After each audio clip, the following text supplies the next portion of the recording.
I felt the scalding coffee seep through my silk blouse, the burning sensation spreading across my back as gasps echoed around LeBlanc's elegant Sunday brunch table. My mother, Eleanor Preston, stood behind me, still holding the empty coffee pot, her perfectly manicured hands steady and her expression cold as ice. "Mom," Amanda, my younger sister exclaimed, though I noticed she made no move to help me. "Typical, my name is Jennifer Preston, and at 32, I'm a cardiothoracic surgeon at Boston General." Yet sitting here, coffee dripping down my back, I felt like I was 16 again, the constant disappointment, the family embarrassment, the one who never quite fit into the Preston mold. "Eleanor," my father murmured, barely looking up from his eggs Benedict, "was that necessary? Was that necessary?" Not "Are you okay, Jennifer?" or "What the hell are you doing, Eleanor?" Just a mild query about necessity. I almost laughed at the absurdity of it all. "Completely necessary," my mother replied, setting the empty pot down with a delicate clink. "When your daughter refuses to help save the family business, preferring to play doctor instead, this is what she deserves. Play doctor, right? Because performing life-saving heart surgeries was just a game." I stood slowly, coffee dripping onto the expensive restaurant carpet. The other patrons were staring now, phones discreetly raised to capture the Preston family drama.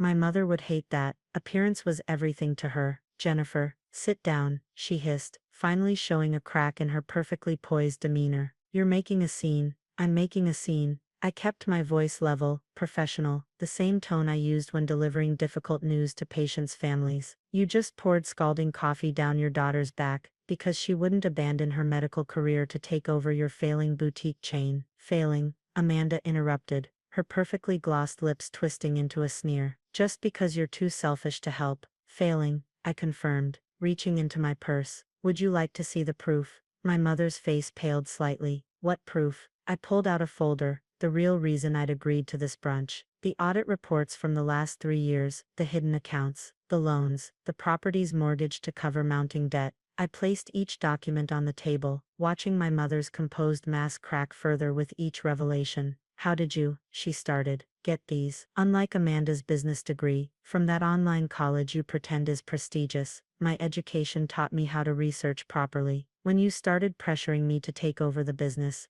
I did my due diligence." The table fell silent. Even my father looked up from his plate, his face ashen. "You're lying," Amanda said, but her voice wavered as she glanced at the documents. I smiled, though my back was still burning. "Am I? Is that why Mom's been desperately trying to convince me to take over? Not because I'm suddenly the daughter she's proud of, but because she needs my surgeon's salary to bail out her sinking ship? That's enough." My mother's hand came down hard on the table, rattling the crystal glasses. "How dare you spread these lies, Mrs. Preston?" A new voice interrupted. We all turned to see the restaurant's manager, looking concerned. "We've had complaints about the disturbance. I'm afraid I'll have to ask you to leave." My mother's face flushed red. Public embarrassment, her worst nightmare. "Of course," I said smoothly, gathering the documents. "We were just finishing." "Oh, and Mom." I turned to face her, ignoring the pain from my coffee-soaked blouse. "You might want to hold on to what's left of your coffee. You're going to need it when the SEC investigators call about those hidden accounts." I walked out of LeBlanc with my head high, leaving my family sitting in stunned silence. As I reached my car, my phone buzzed with a text from Amanda. "You've destroyed this family."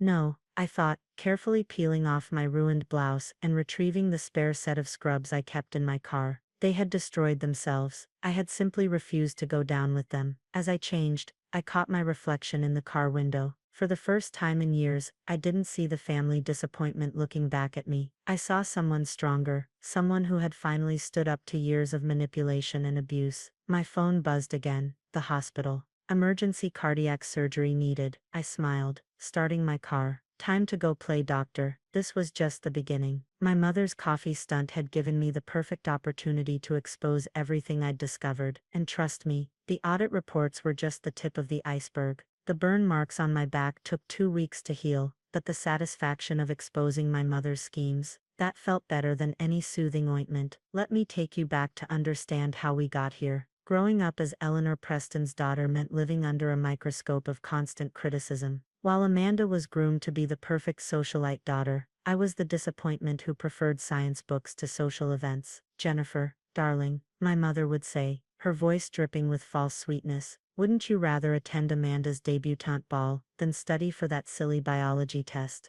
The answer was always no, and each refusal deepened the divide. When I got accepted to medical school on a full scholarship, my mother didn't even bother to pretend to be proud. Instead, she focused on Amanda's prestigious online business degree, which I later discovered she'd bought with family money. The real trouble started 3 months ago, when I received an unexpected call from my mother. "Darling, we need to discuss the family business," she'd said, her voice unusually warm. "I think it's time you took your rightful place in the Preston legacy." I nearly dropped my phone in shock. After years of being the family outcast, suddenly I was worthy of the Preston legacy. Something didn't add up. That's when I started digging. As a surgeon, attention to detail is crucial, and I applied those same skills to investigating our family business. What I found was staggering. Preston Boutiques, once the crown jewel of New England's luxury retail, was hemorrhaging money. My mother had taken out massive loans, mortgaged properties, and created a web of hidden accounts to keep up appearances. The prestigious Preston name was built on a foundation of debt and deception.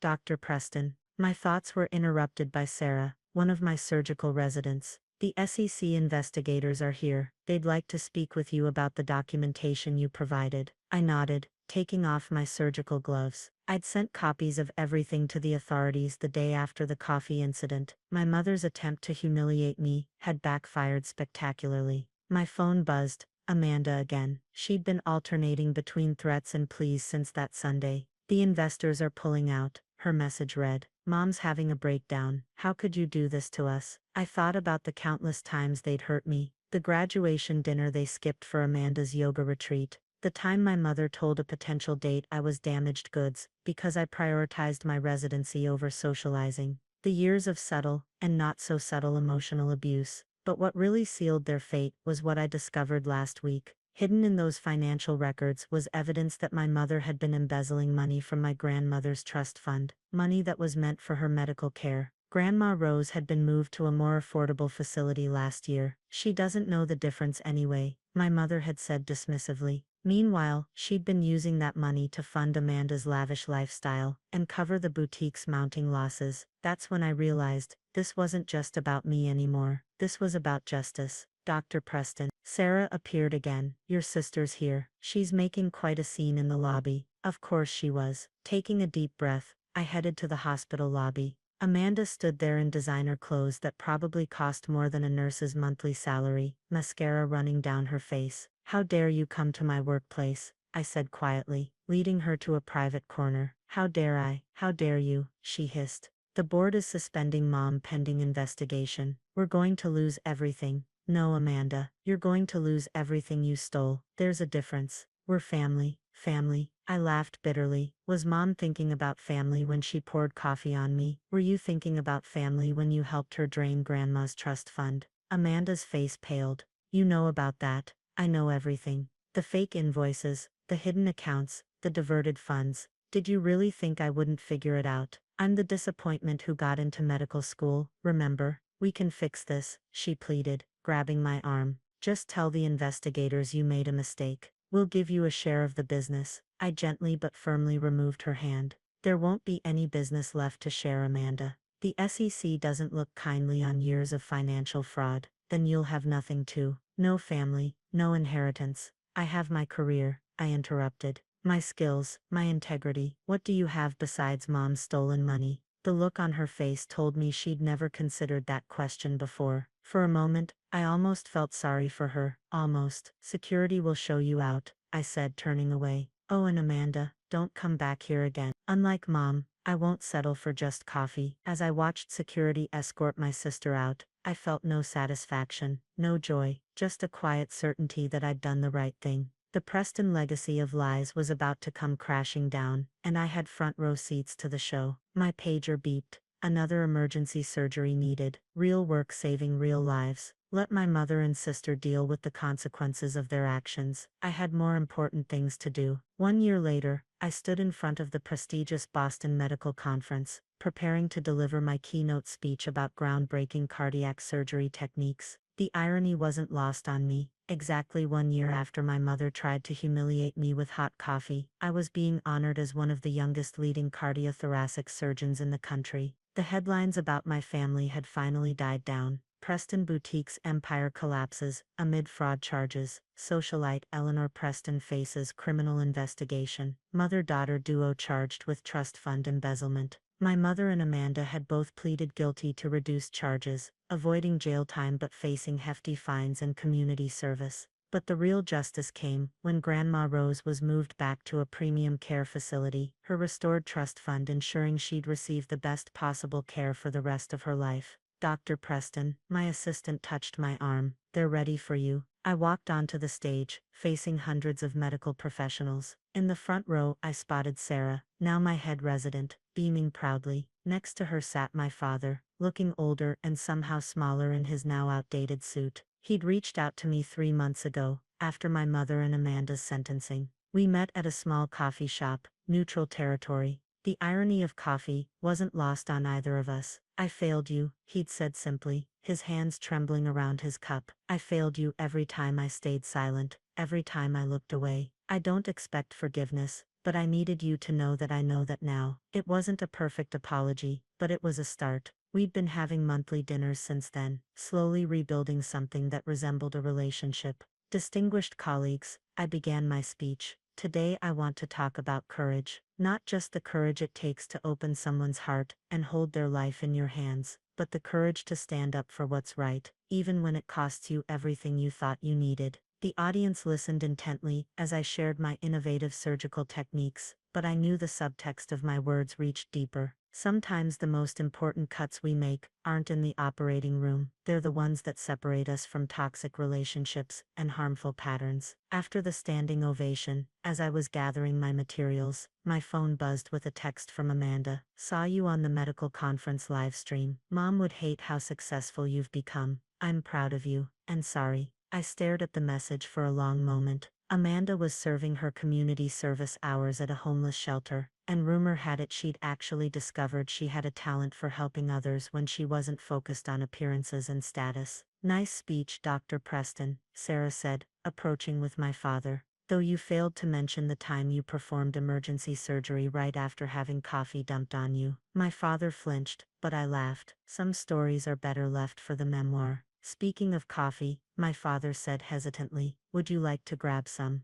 I mean to drink, not to. He trailed off, embarrassed. I'd like that, I replied, gathering my things. But Dad, I'm buying. As we walked out of the conference center, I caught a glimpse of our reflection in the glass doors, a successful surgeon and her recovering father, both learning how to build something new from the ashes of what was lost. My phone buzzed again. The hospital. One of my patients needed emergency follow-up care. Go, my father said, understanding in his eyes. Save lives. That's who you always were, who you were meant to be. I'm sorry it took me so long to see it. I hugged him quickly before heading to my car. The burn scars on my back had faded to almost nothing, but I kept them as a reminder, not of the pain or humiliation, but of the moment I finally stood up and chose myself. Eleanor Preston had tried to break me that Sunday morning, thinking she could force me back into the box she'd created. Instead, she'd given me the push I needed to break free completely. As I drove to the hospital, I smiled at the paper coffee cup in my holder. These days, coffee didn't remind me of that horrible brunch. Instead, it reminded me of early morning rounds, of late-night surgeries, of lives saved and boundaries protected. Sometimes the worst moments in our lives become our greatest catalysts for change. My mother had called me trash and tried to break me. Instead, she'd helped me realize my true worth, and that was worth all the coffee in the world.